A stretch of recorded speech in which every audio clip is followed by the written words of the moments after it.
Bonjour à toutes et à tous et bienvenue dans cette édition de 15 heures de ce vendredi 29 mars au sommaire de l'actualité.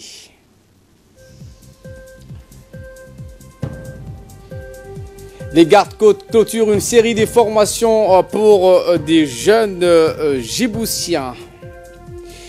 Rabat et Amman réitèrent leur soutien total au peuple palestinien concernant l'actualité dans le monde arabe. Voilà pour les titres. Merci si vous nous rejoignez sur Télé Djibouti dans la journée du 27 mars dernier. Une cérémonie de clôture de formation au profit des jeunes de la société civile s'est déroulée à la direction des opérations de la garde-côte djiboutienne.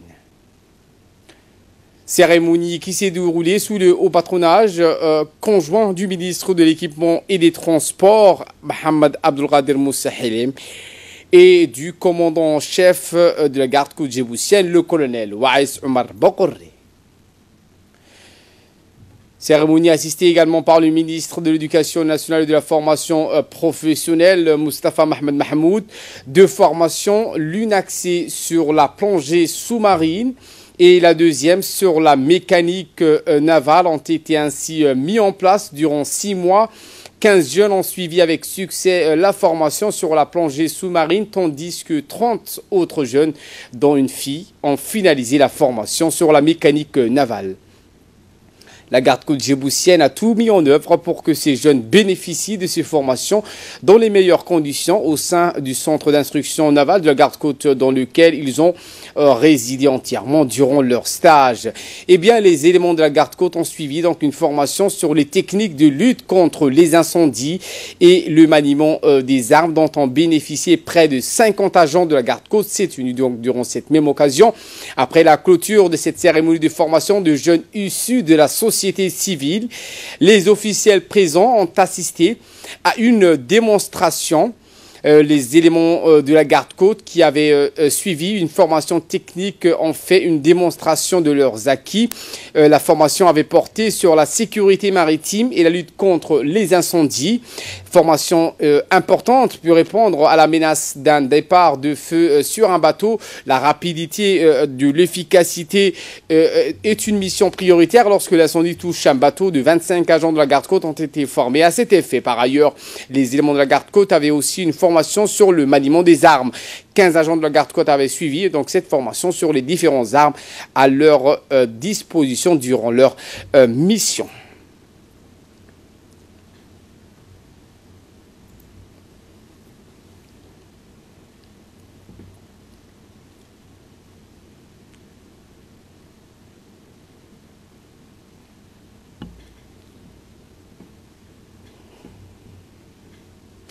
Et durant son intervention, le colonel Waïs Omar Bokoré, commandant de la garde-côte djiboutienne, a tenu à souligner donc que le principal objectif de la mise en place de ces formations était d'inculquer à ces jeunes les connaissances nécessaires pour intégrer le marché du travail avec un bagage technique et pratique dans les domaines des métiers de la mer. Il s'agit de leur fournir les moyens de s'engager dans la vie active et profiter ainsi de leurs acquis pour construire une carrière. Écoutons le colonel Waïs Omar Bokoré. والصلاة والسلام على أشرف المرسلين سيدنا وحبيبنا محمد صلى الله عليه وسلم. Excellence Monsieur le ministre de l'Équipement et des Transports, Excellence Monsieur le ministre de l'Éducation nationale et de la formation professionnelle, les officiers et sous-officiers de la garde-côte, Assalamu alaikum wa rahmatullahi wa barakatuh. Je tiens à vous remercier d'avoir favorablement répondu à notre invitation et de nous honorer votre présence avec nous ce matin à l'occasion de cette cérémonie de clôture d'une série de formations conduites par la garde-côte djiboutienne. Cette occasion qui nous réunit aujourd'hui est particulière car il s'agit de la clôture de 2 formations que notre institution a délivrées au profit de jeunes djiboutiennes issus de la société civile pour s'initier au métier de la mer. En effet, des jeunes hommes et femmes ont profité de formations dans le domaine de la plongée sous-marine et de la mécanique des bateaux. Cette initiative émanant de la commandement de la garde-côte djiboutienne vise à inculquer à des jeunes les connaissances nécessaires pour intégrer le marché du travail avec un bagage technique et pratique dans le domaine du métier de la mer. Il s'agit de leur fournir les moyens de les engager dans la vie active et profiter de leurs acquis pour construire une carrière brillante. Le domaine de la plongée sous-marine peut être une porte d'entrée dans le monde des activités commerciales, touristiques, secteur en plein essor économique qui constitue un des composantes de développement économique de notre cher. Le ministre des Transports, Mohamed Abdelkader Moussa Helem, a reçu ce week-end dans son cabinet une importante délégation de l'aviation civile de la Ligue arabe. Au cours de leur entrevue, le ministre et la délégation, à leur tête le directeur général de l'aviation civile, ont pu donc parler de la coopération dans le domaine de la formation qui permettra au personnel de l'aviation civile djiboutien d'acquérir plus d'expérience. Pour ce faire, un mémorandum d'entente sur la coopération technique sera paraphé dans les prochains jours, notant que le directeur de l'aviation civile djiboutienne, Al-Miss Mahmoud Haïd, a pris part à la rencontre.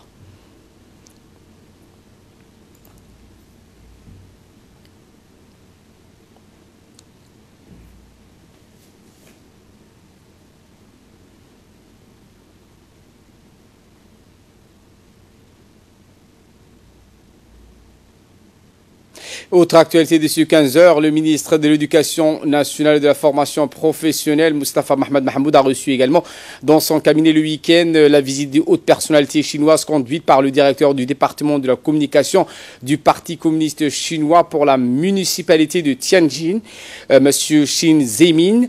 Délégation comprenant également le président de la China Civil Engineering and Construction Corporation, CCACC, ainsi que d'autres personnalités chinoises, dont notamment le président de l'université de Tianjin pour les techniques ferroviaires. Rencontre qui s'est déroulée en présence de plusieurs cadres du MENFOP, qui a été l'occasion pour le ministre d'exprimer ses sincères remerciements à la délégation et plus globalement la République populaire de Chine pour l'amitié et l'appui constant du peuple chinois à notre pays.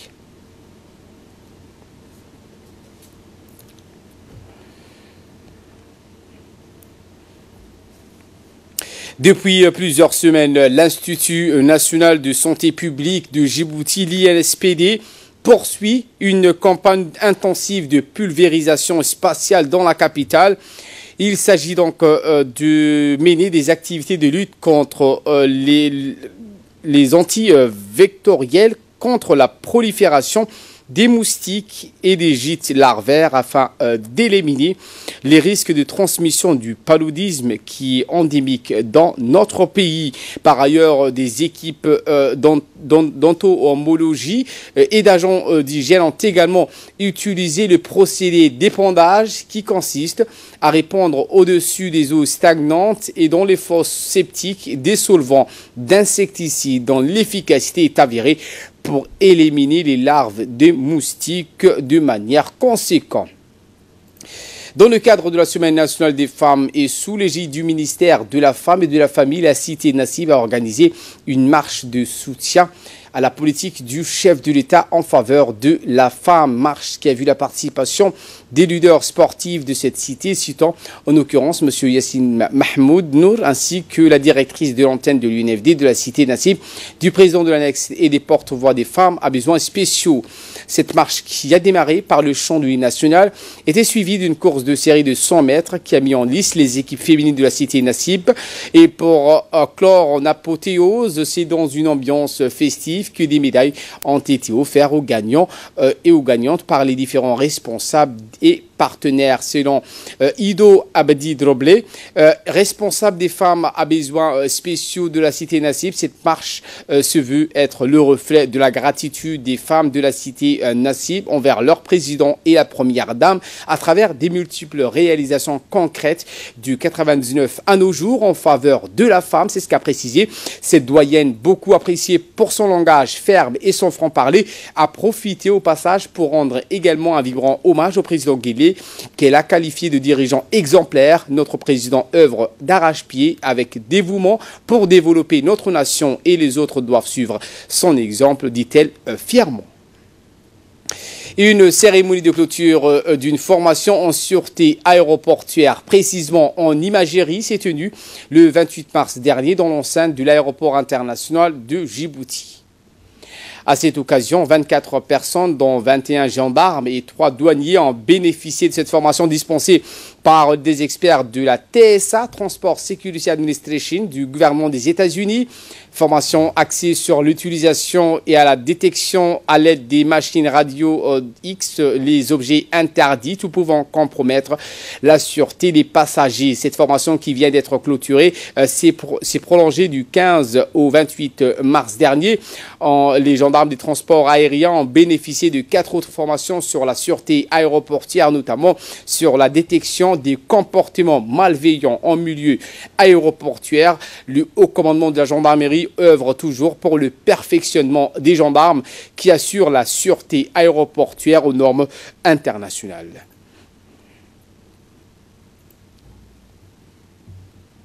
Dans le cadre de la lutte contre la contrebande sous toutes ses formes, la brigade de la douane de Dikil ont intercepté dans l'après-midi ce week-end une quantité importante de cigarettes composées des cartons de Benson, de marque Benson et des jerrycans de pétrole dans la région de l'unité. Brigade de la douane de Dikil a reçu le soutien de la police pour la réussite de cette opération. Cette grande quantité très importante saisie après avoir effectué une large opération de contrôle par les éléments de la police nationale en collaboration avec la douane de Dikil dans les points de vente des boutiques. Au total, 13 cartons de cigarettes marque Benson et une vingtaine de jerrycans de gaz pétrole ont été saisis. Ces opérations de saisie ont été effectuées sous l'autorité du commandement de la police nationale, M. Daoud Bouhkiri, et le responsable de la douane, M. Moussa Omar Moussa. Sport pour clore l'actualité nationale avec ce stage bloqué de la présélection de l'équipe nationale qui est entrée dans une phase intensive où un programme chargé concocté par l'équipe de techniciens franco-djiboutienne est mis en œuvre quotidiennement sur le terrain du complexe sportif de la région Aska. Dans la journée d'hier à midi, les joueurs de la présélection de l'équipe nationale ont eu l'agréable surprise de recevoir la visite du préfet de la région, Mohamed Wabri Assoui, sur le terrain du complexe sportif d'Ali Sabier. Accueilli par le chef de la délégation de la fédération, M.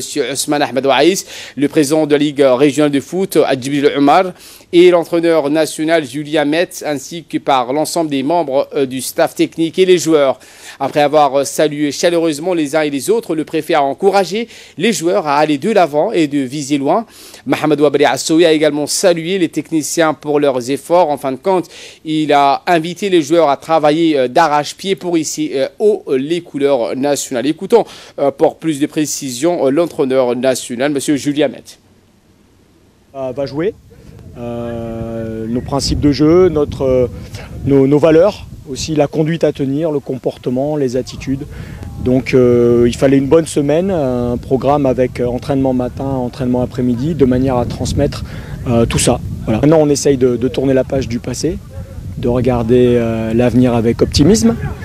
Et le message, ce serait donner le temps à cette équipe.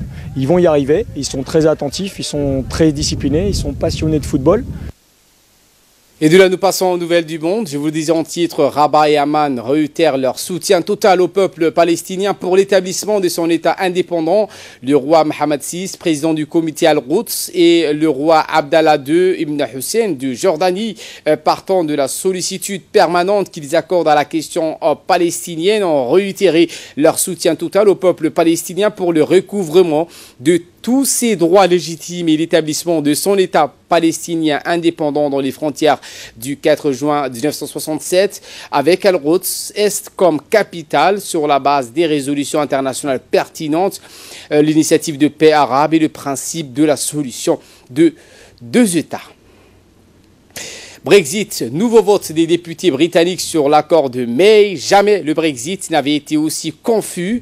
Hier soir, les députés de la Chambre des communes ont été 8 fois non aux solutions de remplacement de l'accord négocié par Theresa May sur la sortie du Royaume-Uni de l'Union européenne. Pour les conservateurs, il faut voter très rapidement cette semaine l'accord négocié par la Première ministre.